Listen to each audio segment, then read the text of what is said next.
Guys, this has been a video that's been a long time coming. When I first started this channel, back last summer, last fall, one of my major motivations was to inspire young men to get out there, to hunt, to plank, to shoot safely and effectively. And then I proceeded to show them numerous videos of me hunting with a rig that cost upwards of $2,000 that they could never afford. So here's what I'm going to do today. I'm going to show you guys what I used when I was a kid. Here it is. The Crosman 2100. The Crosman 2100 is actually an updated, newer version of what I used was the Crosman 766. The Crosman 766 cost about $60, $50 in 1984 when I owned one. And the gun still costs the same price. So, something had to give, and that was fit and finish to the gun. This was prettier. There was a lot of better aesthetics to the gun. The wood grain was a little nicer. But the reality of it is they've kept this gun in the price range for young men, new shooters, and I prefer that to bringing the price up to $130, $140. Here's the box it comes in, and and the packaging is minimal, to say the least. It's just free-floating in this box, and this little piece of styrofoam here fits over the barrel to keep it from banging around. But the good news is this gun is made for banging around. I would pretty routinely, while descending out of the hayloft, because the pigeons were up in the hayloft, I would just toss this thing right down, drop it 10 feet, and it would land on hay or straw or something, but I would never do that now. But the point is, these are meant for banging around. They're designed to be that way, but they still are a very effective hunter and flanker, especially inside 25 yards. It does shoot BBs and pellets, but as I'll get to further in this video, I only think one of them is actually worthwhile. It does come with open sights. I don't like them one bit compared to the old gun. The front sight on the 2100 is fiber optics. It's all the rave. Everyone wants these on their gun now. If I'm being honest, I hate it. I like the old school thin piece of metal. Maybe that's just because I'm an old fart. Or maybe because it actually does work better and you can get a finer line of sight on your target. That's for you to decide.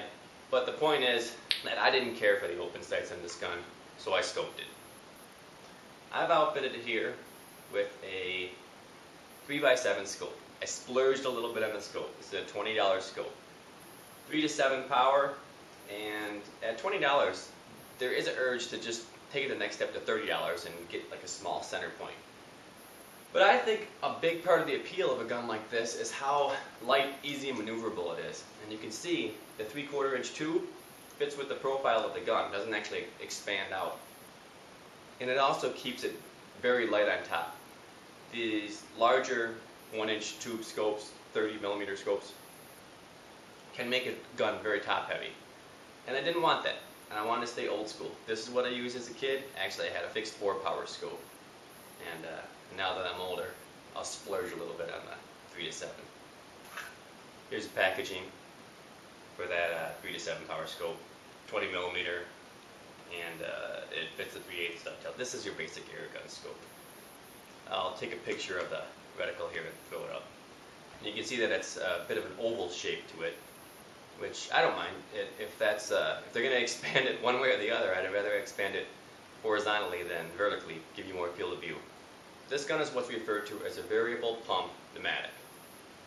In other words, you control the amount of power the gun has by how many pumps. So, maximum of 10 pumps, according to Crosman, will grant you 755 feet per second with 5.5 grain BBs, or around 720 feet per second with 7.9 grain pellets. Here is the noise volume. We put 4 more pumps into it to make it the fat maximum volume.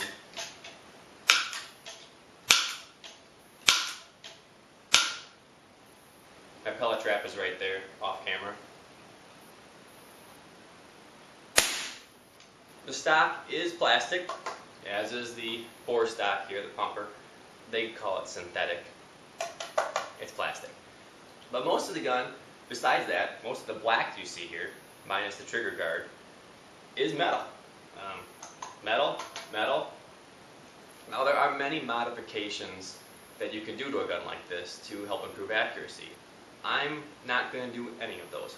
I want to show you what this gun is like right out of the box, a raw shooter. Here are the 3 kinds of ammo I'll be testing. Crosman Copperhead pellets, copper-coated steel BBs. Crosman Premier hollow point, 7.9 grain. And here's the 3rd pellet I have. This is an old tin of Crosman Copperhead 177, and these are a pointed pellet. But I'm not optimistic about the BBs, and I'll show you why. Here's a BB set in the breech of the Crosman 2100. The BBs roll right through the barrel without any snugness at all. So, they're gaining no benefit from the rifling in this barrel.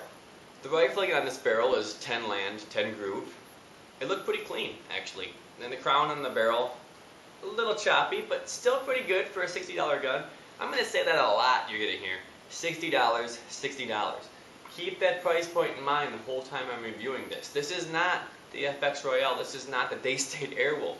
This is a $60 air rifle, and it will last you years and years if you take care of it. It may even last you years if you don't take care of it. And one last thing I want to show you is the trigger. Again, on a $60 gun, one can't expect a very good trigger, but to be honest, it's better than I thought it would be. We'll cock it here, take a look at it. The squeeze is heavy. Feels like about 4 to 6 pounds, but it breaks cleanly in the same spot each time.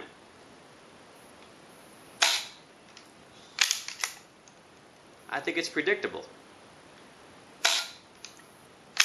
And the lower you hold it, the less resistance it is. You hold it up high like this, you don't have as much leverage on the trigger. So I recommend holding it lower, right about here. And you can actually get a pretty decent squeeze on it. And if you were to let it go after the squeeze, you can see it return. Doesn't stick. 60 bones, I'm happy with this trigger. Let's go outside, put a few pellets over the crawny, see if this gun delivers the energy Crosman claims it will, and then we'll go to the range and test accuracy at 25 yards. Let's go!